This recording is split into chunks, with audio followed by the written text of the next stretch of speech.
আমি আইন শৃঙ্খলা মিটিং এ বারবার ডিসিএসপি কে বলেছি ফুটপাত নিয়ন্ত্রণ করার জন্য এবং রাস্তায় যেন কোনো ভ্যান গাড়ি না চলে, এটা না বুঝে জনগণের স্বার্থে এবং যানজট মুক্ত করার জন্য আমি যা আসছে তাই জনগণের সাথে না বুঝতে পারছি সাথে আমি লাঠি হাঁটি নিয়েছি।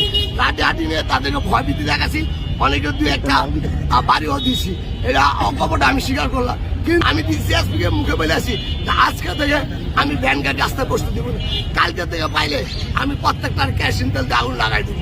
এটা তো ছিল মূলত প্রশাসনের কাজ, যেহেতু প্রশাসনের কাজ আপনি হাতে নিয়েছেন, এটা কতদিন বহাল থাকবে? আমি যতদিন বাইচা দেবো আমার জন্ম উঠবো তো আমি নামিয়ে দেবো রাজপথে।